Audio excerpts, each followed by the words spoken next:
What's up? It's Greg Tepper of Dave Campbell's Texas Football and TexasFootball.com here with my instant reaction to Week 2 of the 2020 Texas High School football season. Time check, 1:08 a.m. I just got off the high school scoreboard live set, but I have some thoughts. If you would like to hear them, here we go, in no particular order. Iowa Park's win over Canadians, great. And I know that there's going to be people who say it's a 4A over 3A. I don't care. It's Canadian.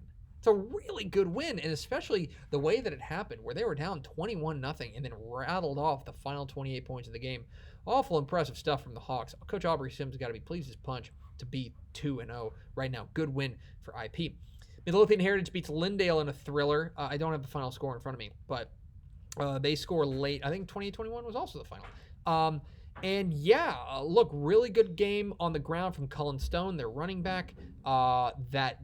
Dalen Rader, I think is his name, their quarterback. He looks sharp. Hayden Wigginton, the wide receiver. I think both of those teams the stock is up on them. I'm high on Heritage. I think that this is a better win than their Week 1 win over Hershey because it's even though it wasn't as emphatic, I think that was a good win. And for Lindale, to go on the road and to play a top 10 team within one touchdown, I'm still in on Lindale. I think the Coach Cochran squad is going to be there in the end. They're a really, really good squad. La Vega beats Connolly in Waco, the Battle of North Waco. I want to say, I don't have the score in front of me, I think 13-10.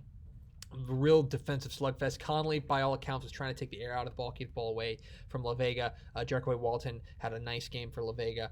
I think La Vega, that's 2 games now where La Vega's offense has been, fine. Don't do what they need to. Defense, not a problem.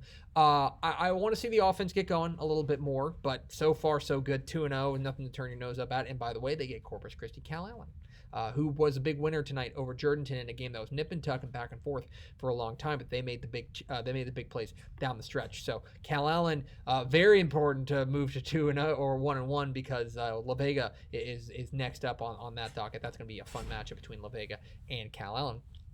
Speaking of 4A Division 1, Argyle goes to Pleasant Grove and comes away with a nice win. I was very impressed. I'm going to see if I can get this thing to stop strobing. I was very impressed with Argyle going on the road. CJ Rogers looked great. Defense, look, you're going up against a high-powered attack in Pleasant Grove. You're going to give up some points, but I thought they did enough. The Cole Kirkpatrick show was in full force. They ran the ball well. Todd Rogers has that team cooking, and they always start the year strong, but they look really good. And CJ Rogers, I think, has been maybe the player of the year so far through 2 weeks, with only 3, the 4A and below playing, but so far so good for Argyle. They looked awful good. Springtown got an important bounce back win over Graham. I thought that's a real big win for them. They looked good doing it. The defense first, the defense bowed up and came back after kind of a disappointing Week 1 loss. They looked good. Gilmer edges Henderson in an East Texas slugfest. What else do you expect? Gilmer is maybe the sleeper out there. I'm very interested in them. I think people aren't paying attention to them because Carthage and Pleasant Grove, suck up all the oxygen in the room. I think Gilmer's dangerous, man. I think Gilmer's going to be a problem for a while. Refugio's 2-0 with a win over a ranked 3A George West team. That is a week after they beat a 4A team in Devine. And remember, Refugio is playing all their games on the road as Jack Sportsman Bobcat Stadium is under renovations. So 2 road wins over teams that are significantly bigger than them. Good win for Jason Herring's squad, and they're growing. A young team that's got a lot of young pieces, but they are growing. And that team, to go and beat George West like that is very, very strong. I'm impressed with that. Wellington opens their season with a win over New Deal.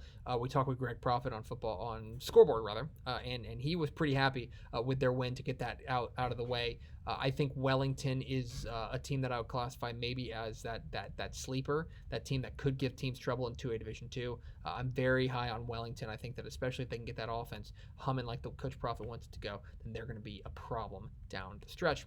How about the 2 big rivalry matchups tonight with names? The Poth in the Polish Bowl goes and puts the hurtin' on Falls City. Okay, I see you, Poth. That running game, really strong for Poth. They're gonna be fun. Now that's a 3 over 2A. I don't want to get too excited, but Poth, very emphatic win in a game that you got to win in Karnes County. You just got to go and get that win. They've won 2 straight. Speaking of which, by the way, Lindsay beats Munster in the Kraut Bowl. Big game for Colt Shuckers. By the way, Go to that. Go to Lindsay's schedule. Just pull it up somewhere, textfootball.com. Pull up their schedule and tell me where the loss is. Tell me where you're sure the loss is, because I don't know if I can spot it. Just say that. Bernie beat Splendora. Bernie's got 2 really nice wins. Quietly, really nice wins. Keep an eye on Bernie, the Greyhounds. 2 shout-outs. 1, Westbrook. For the 2nd consecutive week, we're talking about them. And I'm not talking about Beaumont. I'm talking about Westbrook, the Wildcats of Westbrook. They go and they beat Borden County. So they now have 2 wins. They're 2-0. They have a win over Motley County and Borden County. That's the best 6-man resume in the state. That's really good. Keep an eye on Westbrook. And finally, a shout-out to Queen City. The Bulldogs are 2-0 for the first time in what feels like forever. They snapped a 26-game losing streak last week, and now they're 2-0. They go and get a win. Queen City is 2-0. Congratulations to them.